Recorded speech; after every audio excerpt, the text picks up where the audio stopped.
सड़क सुरक्षा फोर्स पंजाब जीवन रक्षा के लिए प्रतिबद्ध 24 घंटे। मात्र 1 साल में सड़क दुर्घटना में होने वाली मृत्यु में लगभग 50% की कमी। ਕੁਝ ਸਮਾਂ ਪਹਿਲਾਂ ਮੇਰੇ ਭਰਾ ਦਾ ਐਕਸੀਡੈਂਟ ਹੋਇਆ ਸੀ। ਸੜਕ ਸੁਰੱਖਿਆ ਫੋਰਸ ਨੂੰ ਕਾਲ ਕੀਤਾ 112 ਨੰਬਰ ਤੇ। ਵਿਦਿਨ 5 ਮਿੰਟਾਂ ਦੇ ਵਿੱਚ ਇਹਨਾਂ ਨੇ ਆ ਕੇ ਮੇਰੇ ਭਰਾ ਦੀ ਜਾਨ ਬਚਾਈ। ਜੇ ਉਹ ਨਾ ਮੈਨੂੰ ਉੱਥੋਂ ਚੱਕਦੇ ਤਾਂ ਹੋ ਸਕਦਾ ਸੀ ਮੇਰੀ ਮੌਤ ਹੋ ਜਾਂਦੀ।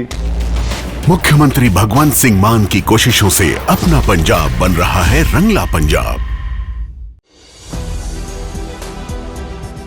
नमस्कार, आप देख रहे हैं 4 PM न्यूज नेटवर्क और मैं हूं आपके साथ प्रगति ठाकुर। अपने सारे प्रोग्राम कैंसिल करके अमित शाह बिहार पहुंचते कि उससे पहले ही नीतीश कुमार खेल गए हैं। आपको बता दें कि अमित शाह ने बिहार में मीटिंग बुलाई थी, लेकिन नीतीश कुमार ने रातों रात सारा खेल ही पलट दिया है।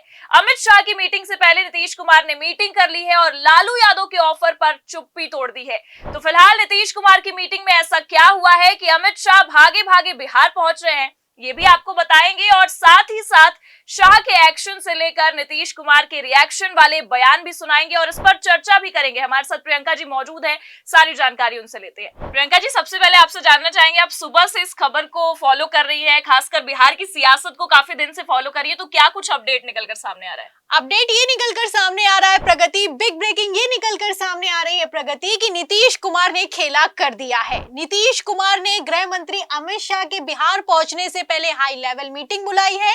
रातों रात ये मीटिंग बुलाई है और इस मीटिंग में नीतीश कुमार ने जो बयान दिया है, भारतीय जनता पार्टी सत्ते में आ गई है। आपको बता दें, जब से नीतीश कुमार की तरफ से लालू प्रसाद यादव के ऑफर पर बयान निकलकर सामने आया है, बवाल खड़ा हो गया है। गृह मंत्री अमित शाह भागे भागे बिहार पहुंचे हैं।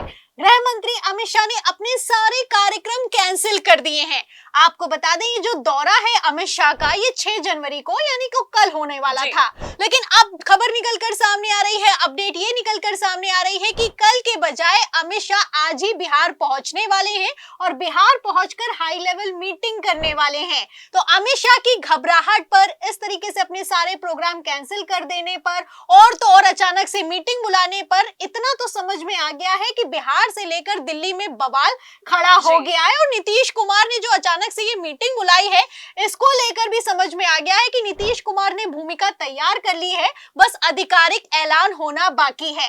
ऐसा मैं क्यों कह रही हूं? ऐसा मैं इसलिए कह रही हूं क्योंकि नीतीश कुमार ने पहली बार जो हाई लेवल मीटिंग बुलाई थी, जिसमें भारतीय जनता पार्टी के नेता भी मौजूद थे, उसमें लालू यादव के ऑफर पर चुप्पी तोड़ दी है। और चुप्पी तोड़ते हुए क्या कहा है? वही अपना पुराना बयान, कहना है कि 2 बार गलती हो गई थी, लेकिन अब ये गलती दोबारा नहीं होगी। हम उनके साथ चले गए थे, अब उनके साथ नहीं जाएंगे, भारतीय जनता पार्टी के साथ रहेंगे और विकास करेंगे। तो आप समझ सकती हैं, नीतीश कुमार के लिए ये इतिहास गवाह है कि नीतीश कुमार जितनी बार जितनी ज्यादा सफाई देते हैं, उतनी जल्दी पलट जाते हैं। और जिस तरीके से फ्रीक्वेंटली नीतीश कुमार लगातार सफाई पर सफाई देते हुए नजर आ रहे हैं, ऐसे हालातों में पत्रकारों से लेकर राजनीतिक विश्लेषकों तक का कहना है कि नीतीश कुमार पलटी मारेंगे और खरमास के पहले ही पलटी मारेंगे।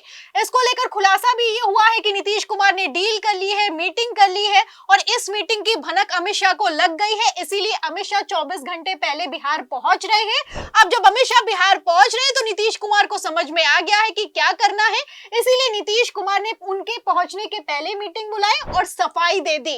अब इस सफाई में कितना बड़ा झोल है, आप इससे अंदाजा लगा सकती हैं कि अमित शाह अपने सारे प्रोग्राम कैंसिल कर दें, अचानक से बिहार पहुंच जाएं, ये अपने आप में कोई छोटी बात नहीं है प्रगति। और बिल्कुल कह सकते हैं प्रियंका जी कि अमित शाह का अचानक जो उनका रूटीन था, उससे पहले बिहार पहुंचना कुछ ना कुछ घालमेल का संदेश तो दे रहा है। फिलहाल एक और खबर काफी ज्यादा निकलकर सामने आ रही है कि जेडीयू के जो 10 सांसद हैं, वो बीजेपी के संपर्क में है। तो उसके बाद ऐसा कहा जा रहा है कि नीतीश कुमार को इसकी भनक लग गई, इसलिए अमित शाह भागे भागे बिहार पहुंच रहे। तो इसको लेकर क्या कुछ कहना है? बहुत बेहतरीन सवाल है प्रगति। और ये जो खबर जब से निकलकर सामने आई, या फिर यूं कहूं लीक हो गई है, तब से नीतीश कुमार ज्यादा टेंशन में दिखाई दे रहे हैं। संजय राउत की तरफ से बयान निकलकर सामने आया। संजय राउत ने साफ कह दिया है कि भारतीय जनता पार्टी का चरित्र है कि जिसके साथ गठबंधन करती है उसको खत्म कर देती है, और अब बारी जेडीयू की है।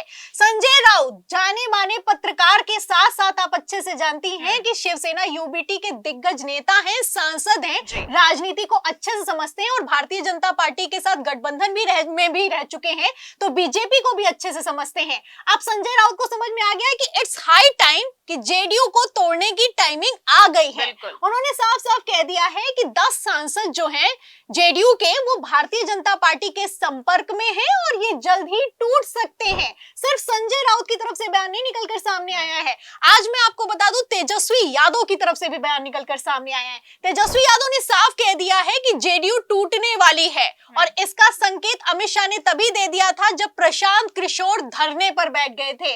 समझने वाले अपने आप में समझते हैं और आप भी अच्छे से जानती हैं कि प्रशांत किशोर किसी और के करीबी नहीं है बल्कि गृह मंत्री अमित शाह के करीबी हैं। ये वही प्रशांत किशोर हैं जिनको जेडीयू का राष्ट्रीय उपाध्यक्ष बनाया था नीतीश कुमार ने, और वो भी अमित शाह के कहने पर बनाया था। और ये कोई हवाई बात नहीं है, नीतीश कुमार ने खुद एडमिट किया है कि अमित शाह ने सिफारिश की थी इसलिए उनको राष्ट्रीय उपाध्यक्ष बनाया गया था। तो आप समझ सकती हैं कि प्रशांत किशोर कैसे बीपीएससी के मुद्दे के जरिए नीतीश कुमार को घेरने की कोशिश कर रहे हैं, बिहार में बवाल खड़ा करने की कोशिश कर रहे हैं। साबित ये किया जा रहा है कि मुख्यमंत्री पूरी तरीके से फेल हो चुका है और अब तो उसके सांसद भी बीजेपी के संपर्क में हैं और विधायक तक तो सुनने के लिए तैयार नहीं है। तो जेडीयू को अंदर ही अंदर खोखला किया जा रहा है। सबसे बड़ी बात यह है कि प्रशांत किशोर का जो खेल है वो तब एक्सपोज होता हुआ और ज्यादा नजर आ रहा है कि वो 15 करोड़ से भी ज्यादा महंगी वैनिटी लेकर प्रदर्शन करने के लिए पहुंचे हैं। अब इतनी फंडिंग कहां से आ रही है, प्रशांत किशोर क्या करने की कोशिश कर रहे हैं,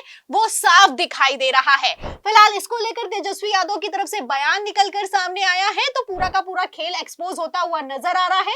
इंडिया गठबंधन बाहर से ये समझ रहा है कि नीतीश कुमार की हालत कितनी खराब है और यहाँ पर बात सिर्फ इंडिया गठबंधन की नहीं है।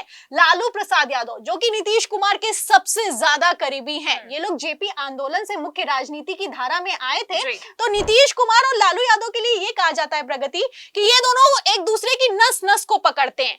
ऐसे में लालू प्रसाद यादव ने जो ये ऑफर दिया इसकी टाइमिंग को लेकर भी आप समझ सकती हैं कि किस तरीके से नीतीश कुमार और लालू यादव में डील हो चुकी है।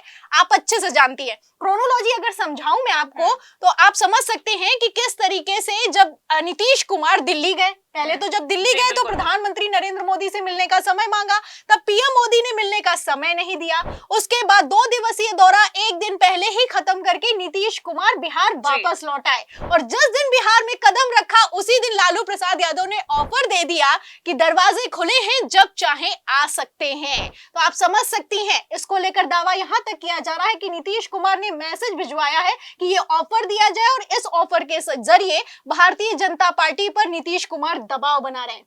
बिल्कुल, और कह सकते हैं कि इसका फायदा विपक्षी खेमे ने तब उठा लिया जब वो दिल्ली से सीधे बिहार पहुंचे और तभी लालू यादव का ये ऑफर आया। एक चीज और प्रियंका जी काफी देखा जा रहा है क्योंकि लगातार ये कहा जा रहा है कि नीतीश कुमार की जेडीयू या कह सकते हैं कि नीतीश कुमार को ही हाईजेक कर लिया गया है। हाँ। तो ना इधर के ना उधर की स्थिति में फंस गए नीतीश कुमार। तो फिलहाल आगे उनकी क्या स्थिति होने वाली? ये हाईजैक हो चुके हैं ना, इसीलिए नहीं बोल पा रहे हैं, इसीलिए पलटी नहीं मार पा रहे हैं, इसीलिए खुलकर बयान नहीं दे पा रहे हैं। क्योंकि लालू प्रसाद यादव का जब ऑफर निकलकर सामने आया था तो आपको याद होगा कि राजभवन से जब बाहर आ रहे थे नीतीश कुमार और पत्रकारों ने सवाल किया तो नीतीश कुमार ने कुछ नहीं बोला, हाथ जोड़ा, मुस्कुराए और आगे की तरफ बढ़ गए। ये चुप्पी जो है वो भारतीय जनता पार्टी के लिए खतरे की घंटी बन गई। इसी में आप समझ सकती हैं कि इस चुप्पी ने ही खेल कर दिया। फिलहाल नीतीश कुमार अभी ये समझते हैं कि अभी अगर उन्होंने ये पलटी मारने या फिर कि गठबंधन तोड़ने का ऐलान कर दिया तो सीट शेयरिंग का भी फॉर्मूला फंस जाएगा। नीतीश कुमार बहाना ढूंढ रहे हैं भारतीय जनता पार्टी से अपना गठबंधन तोड़ने का। इसमें सबसे अहम भूमिका अगर कोई निभाएगा तो वो सीट शेयरिंग का फॉर्मूला है। आपको बता दें कि बिहार की अगर बात की जाए तो विधानसभा चुनावों से लेकर लोकसभा चुनावों में और सबसे बुरी हालत अगर नीतीश कुमार की कहीं पर है तो वो विधानसभा चुनाव है, उसमें लगातार सीटें जेडीयू की घटती जा रही हैं। लेकिन सीटें भले ही घट रही हैं लेकिन नीतीश कुमार ने अभी तक कम सीटों पर किसी भी गठबंधन के साथ चुनाव नहीं लड़ा है। तो बराबरी का मुकाबला करना चाहते हैं नीतीश कुमार और दावा ये भी किया जा रहा है, खबर ये भी निकलकर सामने आ रही है कि नीतीश कुमार ने पिछली बार की तरह भारतीय जनता पार्टी से 122 सीटें मांग ली हैं। तो आप समझ सकती हैं बहुमत होता है 122 का, 243 कुल सीटें होती, इसमें से 122 पर नीतीश कुमार चुनाव लड़ेंगे तो भारतीय जनता पार्टी का क्या होगा, ये भी अपने आप में देखना दिलचस्प होगा। जी बिल्कुल, और देख सकते हैं कि इसी को लेकर सियासी घमासान मचा हुआ है और बिहार की सियासत में नीतीश कुमार ने जो ये चुप्पी तोड़ी है और ये जो बयान दिया उससे ये और दर्शाता है कि जब जब इन्होंने सफाई दी है तब तब जल्दी ही पलटी मारे हैं। तो फिलहाल आपने पूरी जानकारी दी, आपका बहुत बहुत शुक्रिया हमारे साथ जुड़ने के लिए। तो फिलहाल आप देख सकते हैं कि अमित शाह अपने सारे प्रोग्राम को कैंसिल करके बिहार पहुंच रहे थे, लेकिन उससे पहले ही नीतीश कुमार ने ये जो सफाई दी है इसको ही देखकर ये समझा जा सकता है कि उन्होंने खेला कर दिया, क्योंकि जब जब नीतीश कुमार ने चुप्पी तोड़ी है और इस तरह की सफाई दी है कि आपके साथ ही रहेंगे, इधर उधर नहीं जाएंगे, तब तब नीतीश कुमार के मन में क्या चल रहा है और आगे वो क्या कुछ करने वाले हैं इसका अंदाजा लगाया जा सकता है। तो फिलहाल अमित शाह के बिहार पहुंचने और नीतीश कुमार के चुप्पी तोड़ने और साथ ही साथ सफाई देने को लेकर आपकी क्या राय है, कमेंट करके जरूर बताइए और बातचीत कैसी लगी लाइक और शेयर जरूर करिए। देखते रहिए 4 PM न्यूज नेटवर्क। नमस्कार।